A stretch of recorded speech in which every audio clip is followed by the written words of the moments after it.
누가복음 15장 11절에서 24절, 신약성경 121쪽입니다. 또 이르시되 어떤 사람에게 두 아들이 있는데 그 둘째가 아버지에게 말하되 아버지여 재산 중에서 내게 돌아올 분깃을 내게 주소서 하는지라.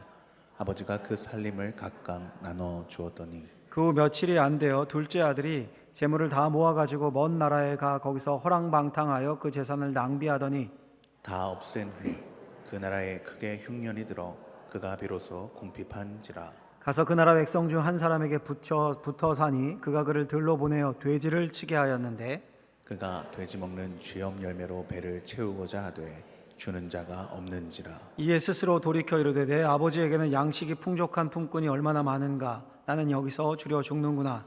내가 일어나 아버지께 가서 이르기를 아버지 내가 하늘과 아버지께 죄를 지었사오니 지금부터는 아버지 아들이라 일컬음을 감당하지 못하겠나이다. 나를 품꾼의 하나로 보소서 하리라 하고 이에 일어나서 아버지께로 돌아가니라. 아직도 거리가 먼데 아버지가 그를 보고 측은히 여겨 달려가 목을 안고 입을 맞추니 아들이 이르되 아버지 내가 하늘과 아버지께 죄를 지었사오니 지금부터는 아버지 아들이라 일컬음을 감당하지 못하겠나이다 하나 아버지는 종들에게 이르되 제일 좋은 옷을 내어다가 입히고 손에 가락지를 끼우고 발에 신을 신기라. 그리고 살찐 송아지를 끌어다가 잡으라. 우리가 먹고 즐기자. 이 내 아들은 죽었다가 다시 살아났으며 내가 잃었다가 다시 얻어노라 하니 그들이 즐거워하더라. 아멘. 기도하겠습니다. 하나님 아버지, 우리를 부르셔서 하나님을 예배하게 하셨고 우리를 부르셔서 주의 말씀을 주십니다. 집중하게 하시고 하나님의 말씀이 우리 심령에 역사하는 능력이 되는 시간이 되게 하여 주옵소서. 성령께서만 역사하실 줄 믿으며 예수님의 이름으로 기도하옵나이다. 아멘. 오늘은 진정한 행복의 조건이라는 제목으로 하나님 말씀을 전하고자 합니다. 여러분, 모든 사람들은 행복하기를 원합니다. 여러분도 행복하기 원하시죠? 아마 이 질문에 저는 별로 행복하기 원하지 않습니다, 이렇게 답하는 분이 있다면 마음속에 깊이 병든 분일 겁니다. 인간은 본래부터 행복한 삶을 원했습니다. 그래서 그 옛날에 고대 철학자들도 행복에 관해 탐구를 했습니다.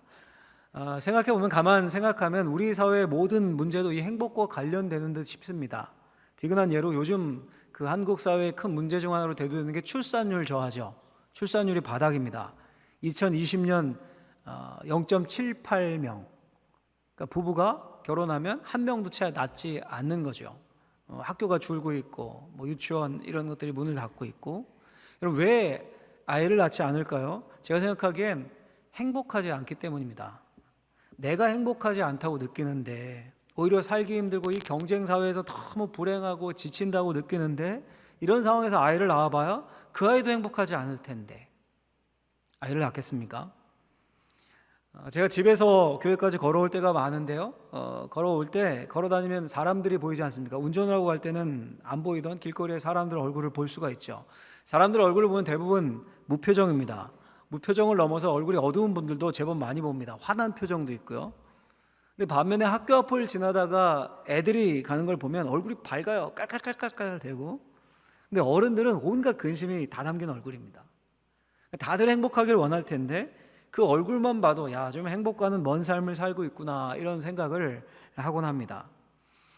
여러분, 오늘 본문은 일명 탕자의 비유, 혹은 잃어버린 두 아들의 비유, 혹은 두 아들과 아버지의 비유라고 불리는 내용입니다.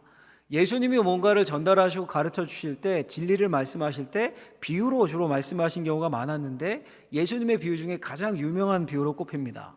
심지어 이 비유가 누가복음의 심장이다, 누가복음에 나오잖아요. 그러니까 누가복음의 심장이다, 혹은 예수님의 가르침의 정수다라고 부르는 학자들, 목사님도 있습니다. 그러니까 한마디로 하면 복음 중에 복음이라는 겁니다. 복음 중에 복음.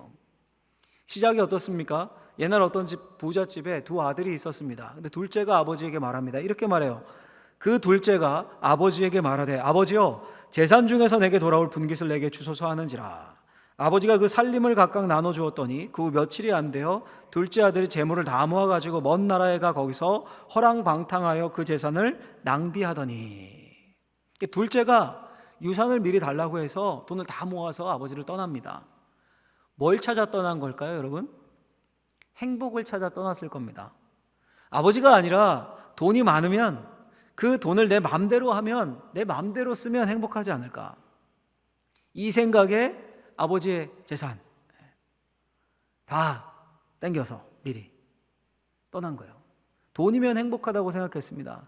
그 돈으로 추구하는 것이 뭐였습니까? 허랑방탕하여, 허랑방탕하여. 한마디로 하면 쾌락입니다. 쾌락. 술에, 여자의 도박에 방탕한 생활을 했습니다. 무슨 말입니까? 아버지를 떠나서 돈만 있으면 돈으로 즐기면서 넉넉하게 즐거운 생활, 쾌락을 추구하면 좋겠다라고 생각을 했습니다. 그런 삶을 원했고 거기에 행복이 있다라고 생각을 했습니다. 자, 여러분, 이것이 인간의 모습입니다. 예나 지금이나 사람은 변한 것이 없습니다. 요즘도 사람들은 행복하기를 원합니다. 그래서 뭘 추구합니까? 김영국 목사님이 쓴 책에 보면, 김영국 목사님이라는 분이 쓴 책에 보면 4가지 정도로 인간이 추구하는 걸 요약해 놨더라고요. 제가 완전히 동의를 했는데 4가지가 이겁니다. 첫째가 쾌락, pleasure, 영어로 하면 명예, prestige, 권력, power, 재산, property. 영어로 하면 다 P로 시작되죠. 이 4P. 쾌락, 명예, 권력, 재산. 이걸 추구한다는 겁니다. 텔레비전을 보고 상업 광고, 유튜브 이런 것들 보면 이런 것들이 있으면 행복해질 거라고 계속 광고하고 충동질하고 쇠뇌를 시킵니다. 또 가만히 한 가지를 따져보면요, 필요하기는 합니다. 필요하긴 해요. 전적으로 나쁜 게 아닙니다. 없어서는 안 됩니다. 그런데 이게 진정한 행복, 지속적인 행복, 궁극적인 행복을 주는가? 이게 문제죠. 여러분, 첫째로 쾌락 어떻습니까? 쾌락 필요하죠. 먹고 마시고 입고 여행하고 모두 즐거움과 관련되는 거 아닙니까? 일종의 쾌락입니다. 그러니까 쾌락을 추구하는 것은 당연합니다.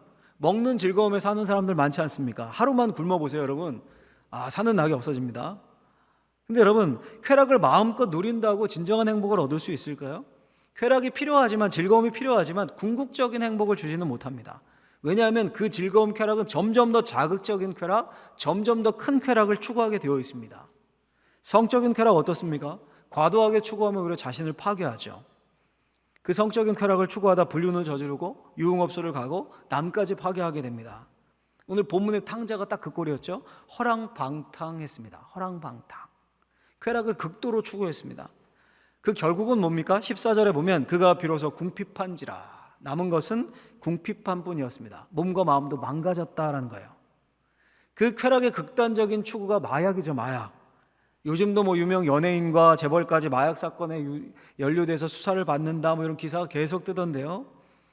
그러니까 극단적으로 그렇게 쾌락을 추구하다가 손 대게 되는 거죠, 그걸. 그래 행복은커녕 망하게 됩니다.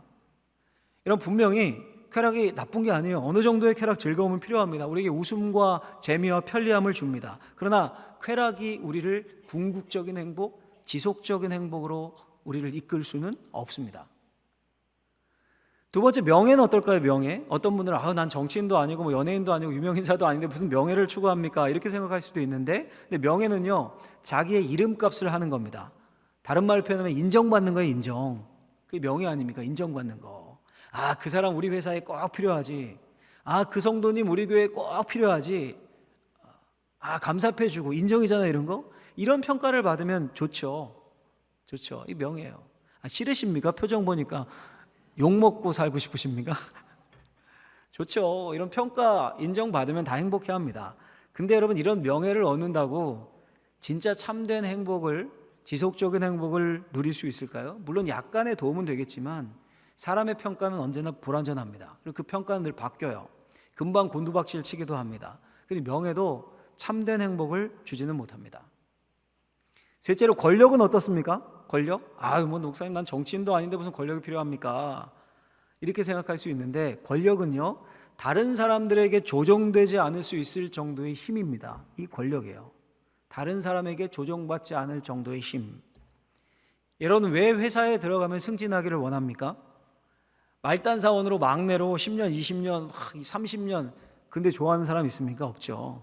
승진하면 다 좋아합니다. 왜 그렇습니까? 통제받기 싫고 승진하면 남을 통제할 수 있기 때문입니다. 더 높아지고 더 많은 힘을 가지면 더 안전하게 느껴지고 자신감도 생깁니다. 그래서 권력을 가지면 행복할 수 있다라고 생각합니다. 그래서 끝없이 권력을 추구하는 거예요, 인간이. 근데 진짜 그럴까요, 여러분?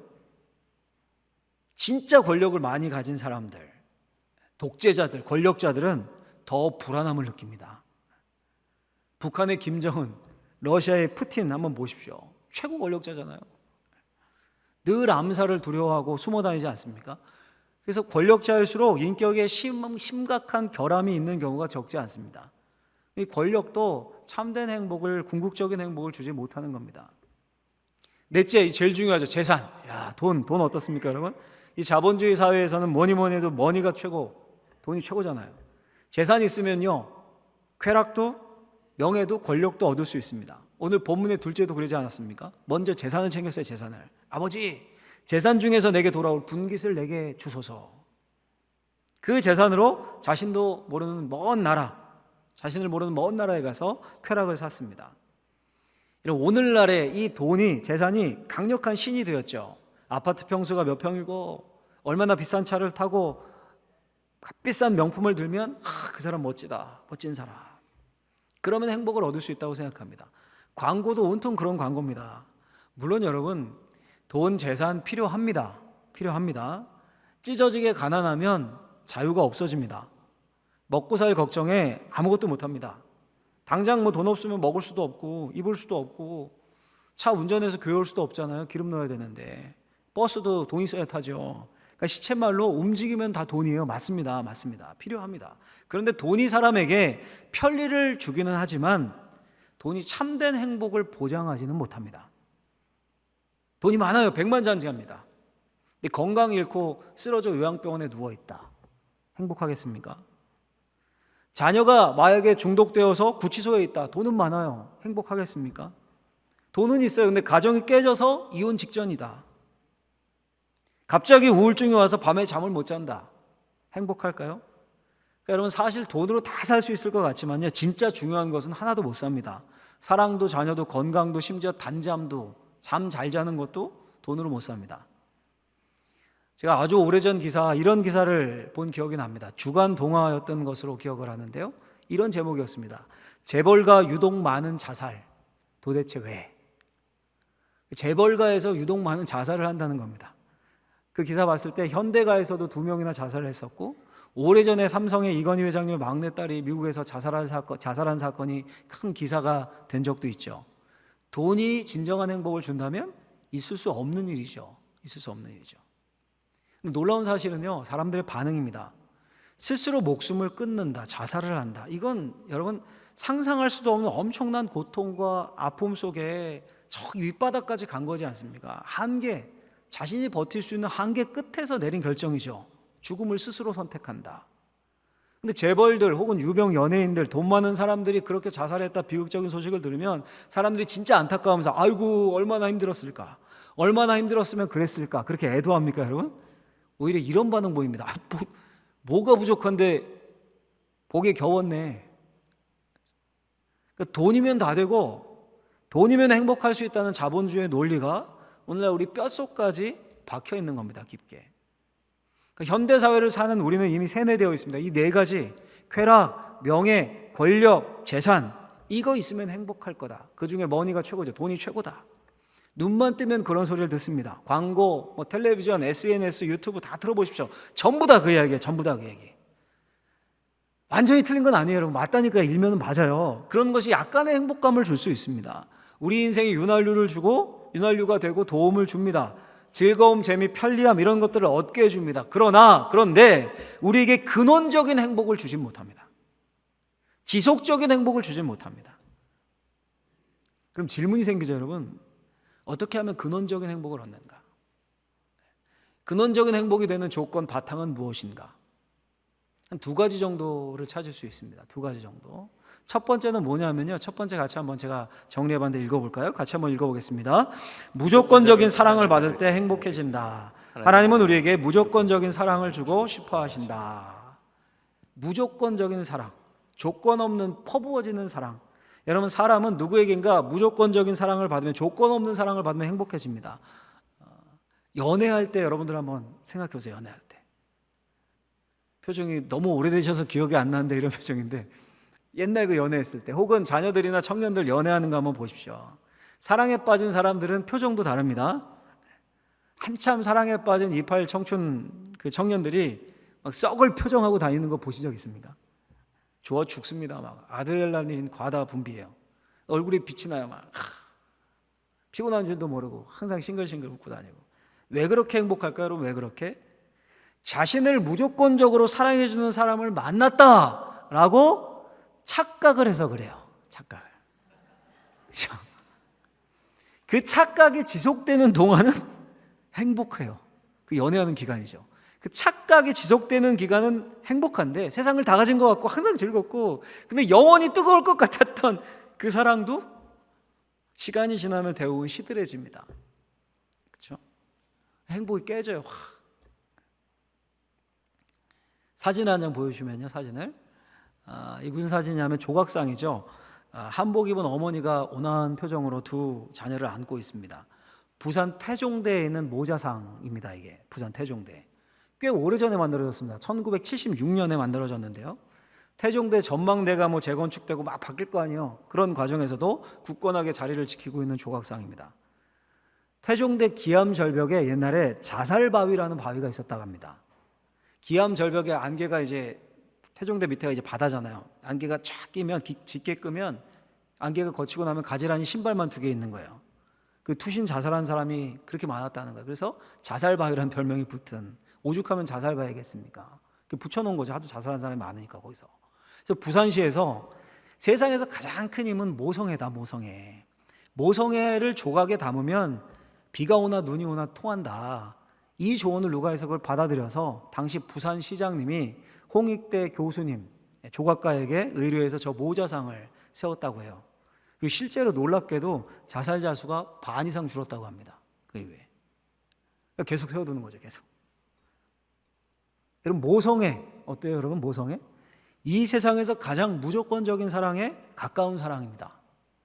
아이들이 행복한 이유는 무조건적으로 사랑해주는 엄마가 있기 때문이에요. 아이들만 행복합니까? 거꾸로 엄마도 행복합니다. 왜냐하면 아이들은 무조건적으로 엄마 품에 파고들고 엄마를 사랑하기 때문입니다.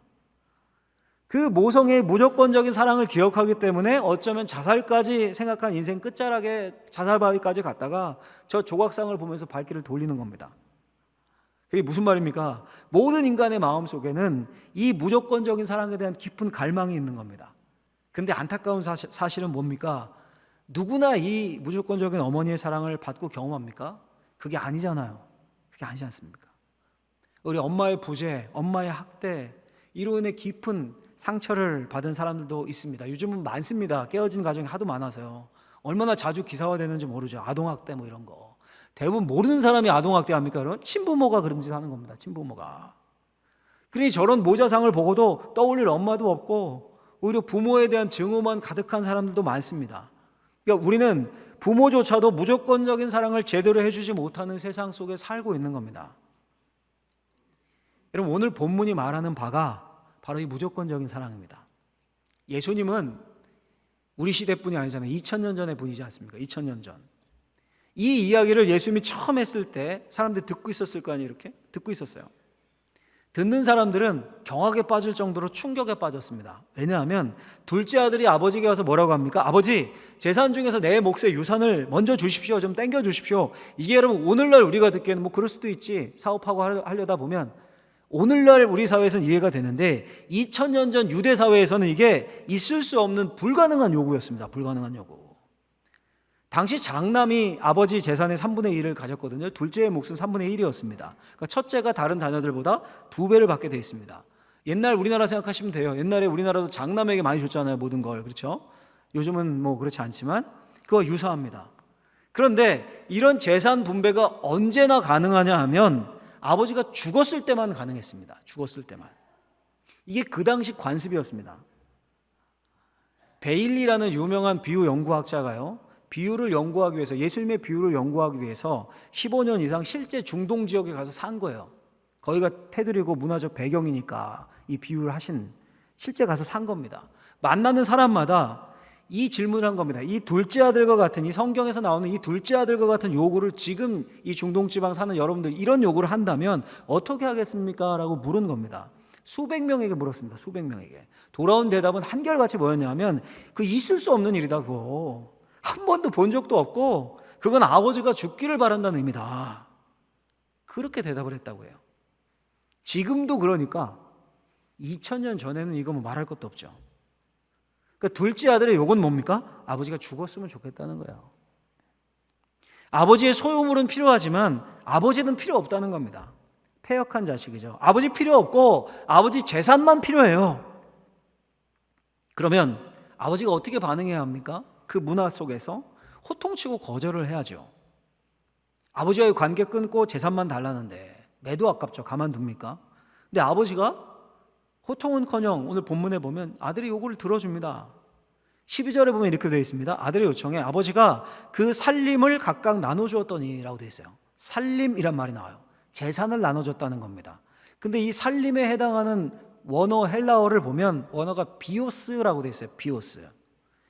여러분 영어로 생물학을 바이올로지라고 하죠. 여기서 나온 겁니다. 이 비오스라는 말에서. 요즘도 바이오 이런 말 많이 우리가 쓰죠. 그 말의 어원이 이 비오스예요. 그러니까 비오스는 바이올로지, 라이프, 생명이란 말입니다. 생명. 그러니까 재산을 가리키는 좀 더 구체적인 단어가 있었어요. 근데 일부러 생명, 비오스라는 단어를 여기다 갖다 쓴 겁니다. 예수님이 그렇게 말씀하신 거예요. 그러니 아버지는 뭘 나눠줬다는 겁니까? 생명을 나눠줬다는 거예요. 생명을. 왜 생명입니까? 당시 뭐 캐시가 있어서 현금을 둔 게 아니라 옛날 재산은 다 땅이지 않습니까? 땅. 우리나라도 옛날엔 다 땅이었지 않습니까? 땅을 준 거예요. 땅이 뭡니까? 옛날 사람들에게 땅은 곧 생명입니다. 그 마을에서 그 땅의 지분을 얼마나 가지고 있느냐에 따라 유지가 결정되고 그러던 때입니다. 땅을 잃으면 자신의 일부를 잃는 겁니다. 그 마을 공동체에서 자신의 큰 위치의 일부분을 잃어버리는 겁니다. 그러니 아버지는 자신의 생명의 일부를 둘째 아들에게 준 겁니다. 그럼 둘째 아들은 그 문화를 몰랐겠습니까? 거기서 자랐는데 당연히 알았죠. 이 둘째는 지금 아버지의 생명을 쪼개달라고 요구하고 있는 겁니다. 그리고 아버지가 그 생명을 나눠준 거예요.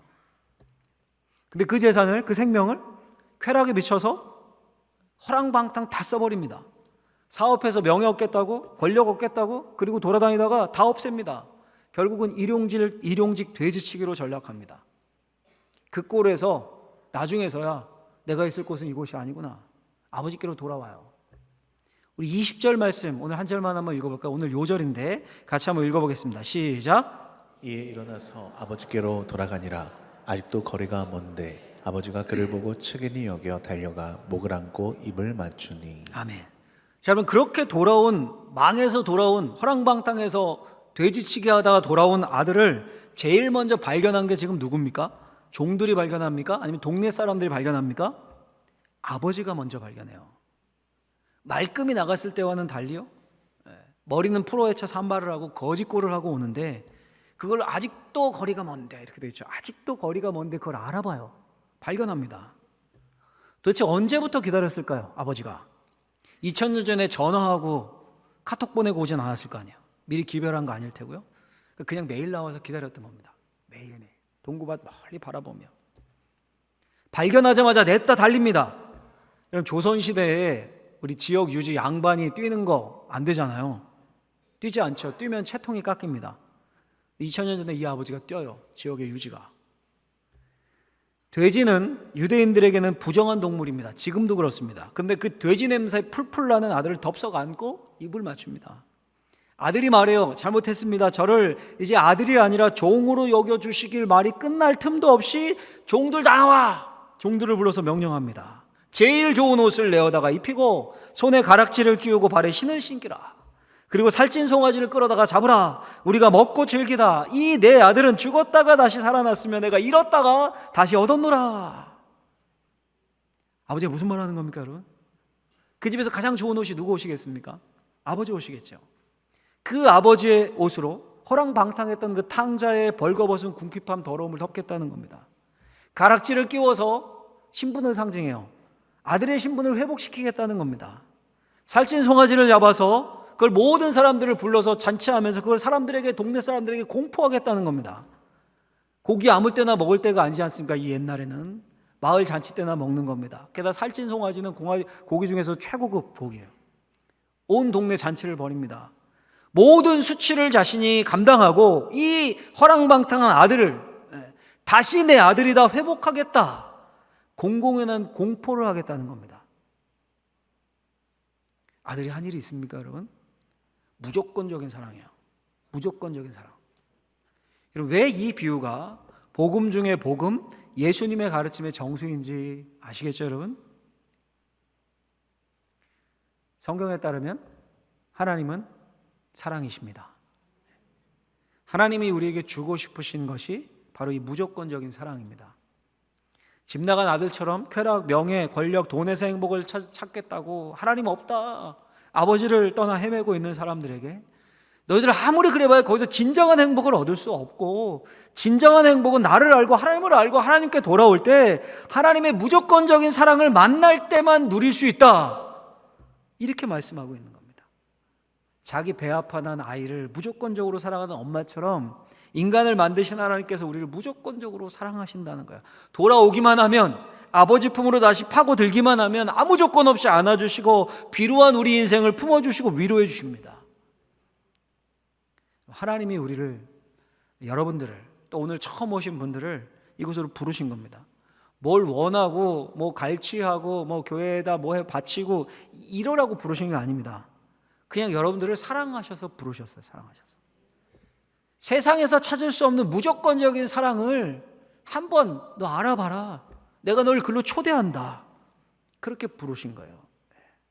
그 무조건적인 사랑을 오늘은 처음이시지만 계속 이 자리에 참여하시고 그 사랑을 어떻게 베풀어 주셨는가 앞으로도 계속 이제 설교를 통해 들으시고, 그래서 진정으로 행복, 궁극적인 행복을 맛보는 여러분들 또 제가 되시길 예수님의 이름으로 간절히 축원합니다. 두 번째로요, 진정한 행복의 조건 한 가지가 더 있습니다. 같이 한번 읽어보겠습니다. 삶의 의미와 목적을 찾으면 행복해진다. 하나님은 우리에게 삶의 의미와 목적을 주고 싶어 하신다. 삶의 의미와 목적. 첫 번째는 무조건적인 사랑, 두 번째는 삶의 의미, 목적. 이걸 하나님이 또 알려주고 싶으신 겁니다. 여러분, 어머니의 사랑을 듬뿍 받고 자란 아이가 있습니다. 자녀가 잘 자랐어요. 구김살 없게 장성해서 반듯한 청년이 되었습니다. 늘 나는 행복하다라고 생각했어요. 엄마가 챙겨줍니다. 아침밥은 먹었니? 저녁은 집에서 먹니? 늘 엄마만 생각하면 감사하고 기뻐요. 사랑을 많이 받았으니까, 또 사랑을 받고 있으니까. 근데 안타깝게도요, 백수예요. 취업이 안 돼서 집에서 놀고 있어요. 열심히 하는데, 자격증 시험 보면서 열심히 공부하는데 계속 떨어져요. 계속. 그럼 이 청년이 행복할까요, 여러분? 그러니까 여러분, 진정한 행복을 위한 두 기둥이 있는 겁니다. 두 기둥이. 제일 중요한 게 사랑이에요. 사랑. 사랑받고 있을 때 조건 없는 사랑을 경험할 때 행복해집니다. 근데 사랑만으로는 행복해지지 않습니다. 행복의 또 다른 기둥이 바로 삶의 의미와 목적입니다. 내가 이렇게 살아야 되겠구나. 내가 이렇게 살 때 내 삶에 의미가 있고, 내가 이 일을 하니까 내가 기쁘고, 내가 내 존재의 가치를 누릴 수 있구나. 이렇게 살면 내 존재가 가치 있어지겠구나. 이런 생각을 하면 사람들은 행복해집니다. 여러분, 통계에 따르면요, 보통 이게 좀 학벌이 높고 전문직에 종사하면 삶의 행복도가 높아진다라고 합니다. 통계에 따르면. 왜 삶의 만족도가 높아질까요? 보통 전문직이라고 하니까 연봉이 높고 돈 많이 벌고 생활이 넉넉하고 존경도 받고, 그러니까 삶의 만족도가 높아지겠지, 그렇게 생각을 해요. 물론 그 차원도 있죠. 근데 그것뿐일까요, 여러분? 그것뿐일까요? 대부분의 전문직들은 자신들의 일에 대한 자부심이 있습니다. 자부심이. 그 일을 통해서 삶의 의미를 찾고 존재 이유를 발견합니다. 예를 들어서 의사 선생님, 내 의술을 통해 사람들에게 도움을 주는구나, 생명을 살릴 수 있구나.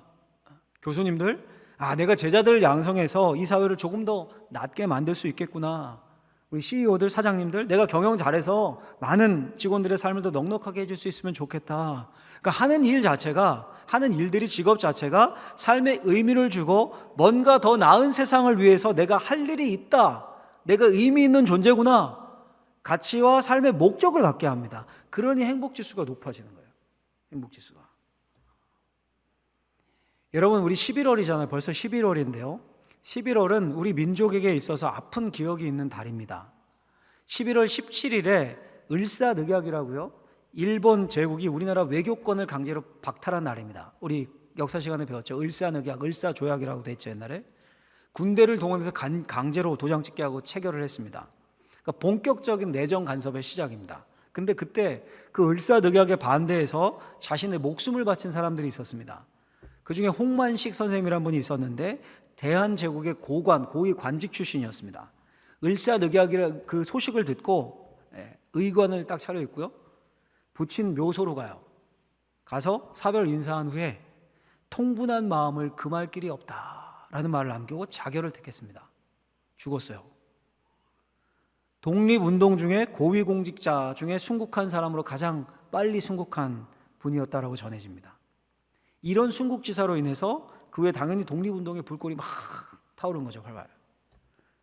그러니까 여러분, 삶의 의미와 목적과 가치를 위해 목숨까지 바친 겁니다. 그렇죠?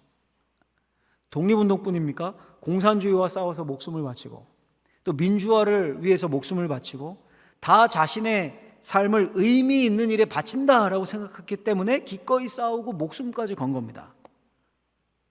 여러분, 물론 목적이 잘못된 경우도 얼마든지 있죠. 막 신천지에 빠져 다 바치거나 하마스 같은 극단적 과격주의 테러리스트들에게 일생을 바치거나 뭐 잘못된 목적이죠. 또 돈을 많이 모으고 무슨 짓을 해서라도 내 권력 다 밟아서라도 권력 유지하는 게 내 삶의 목적이다, 그럴 수도 있죠. 그런 경우는 그런 목적들이 인생의 진정한 행복을 가져다 주지는 못할 겁니다. 오히려 그 인생을 말려내는 부질없이 만들 확률이 높죠. 그러니까 여러분, 중요한 건 변하지 않는 삶의 의미, 진정한 삶의 목적이어야 돼요. 그걸 누가 줄 수 있다라고 말합니까? 하나님이 주신다는 거예요. 하나님 안에서 발견할 수 있다는 거예요. 하나님이 그걸 우리에게 주기를 원하신다는 거예요. 일명 탕자의 비유라고 불리는 오늘 본문, 오늘 말씀이 우리에게 알려주는 바가 뭡니까? 진정한 삶의 행복과 의미는 아버지와의 관계 안에서만 가능하다는 겁니다. 아버지와의 관계가 깨진 채 아무리 인생의 목적을 쾌락과 명예와 재산과 권력 여기서 찾으려고 해봐야 결국 남는 건 거짓골밖에 없다는 거예요. 거짓골밖에. 웨스트민스터 소요리 문답이라고요, 이 성경을 체계적으로 교육하기 위해서 약 150명이 신학자, 목사님들 이런 분들이 영국 웨스트민스터 사원이라는 곳이 있습니다. 지금도 있는데요. 거기에 모여서 1000번 이상 회의를 해서 만든 신학 문답서가 있습니다. 전 세계에서 통용이 되는데, 시작 질문, 우리 성도님들은 아시죠? 아시는 분들 많죠? 이렇게 되어 있어요. 시작 질문이. 제가 시작 질문을 읽어볼 테니까 답을 여러분들이 한번 큰 목소리로 한번 읽어주시면 좋겠습니다.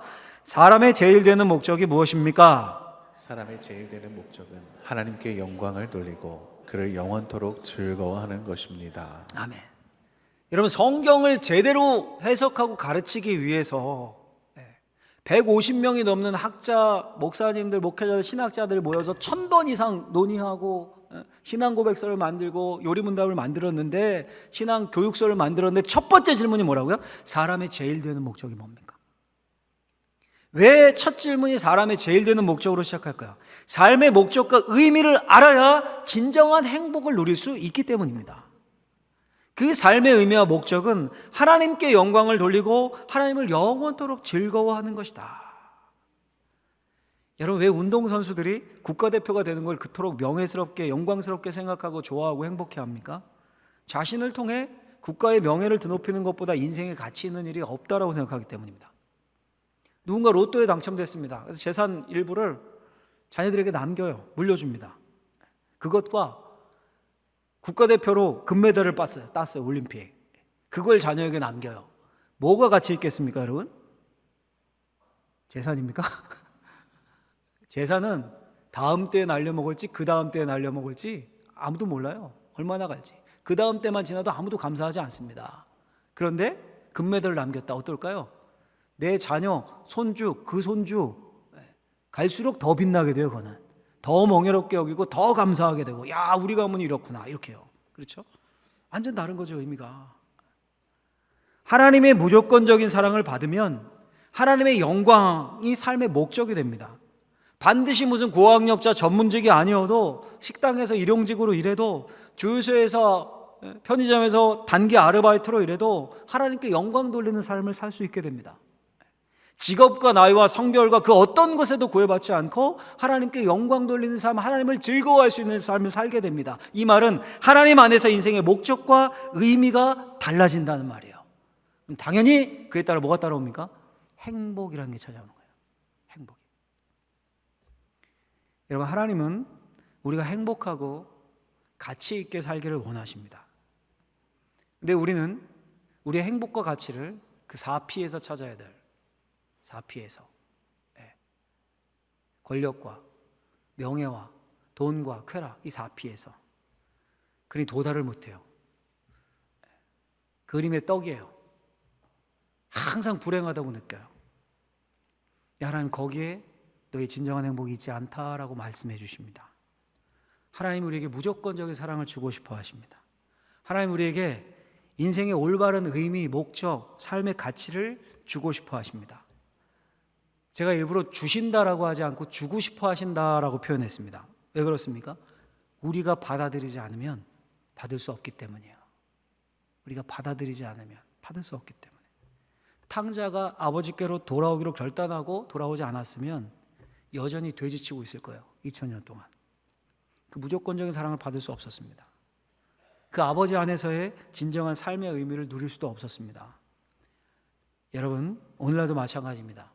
오늘 처음 우리 교회 오신 분들, 또 이미 우리 교회 공동체를 이루고 있는 우리들도 마찬가지입니다. 하나님이 여러분들을 초대하셨습니다. 그리고 하나님이 우리를 갈취하기 위해서 부르신 게 아닙니다. 진정한 행복과 삶의 의미를 주기를 원하십니다. 특별히 오늘 처음 오신 분들은 오늘 한 번 와서 뭐 대단한 거를 얻고 뭐 변화를 얻고 그러지 않을 수도 있습니다. 대신 이 설교를 한번 들으셨으니까 그 하나님을 내가 한번 알아봤으면 좋겠다.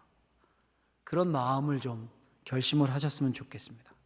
도대체 인류 역사상 수십억의 인구가 왜 이 성경이라는 책에 이렇게 목숨을 걸고 성경을 품고 살고 왜 여기에서 수많은 예술과 문학과 서구 문명이 시작되었고 심지어 지금 전쟁도 이것과 연관되잖아요. 지금 이스라엘과 팔레스타인의 전쟁도. 도대체 이 책이 뭐길래 하나님이 누구길래 이렇게 역사를 인간의 역사가 막 변동이 있고 이런가. 탐구를 시작하셨으면 좋겠습니다.